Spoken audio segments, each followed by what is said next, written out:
కొడతా కానీ చెప్పవేంటే దొంగముండ.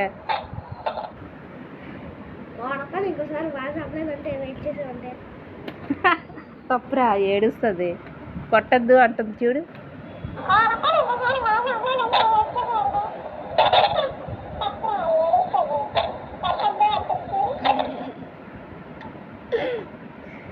ఉగాదికి మా ఇంట్లోకి ఏం బొమ్మ వచ్చింది, అది ఇదే.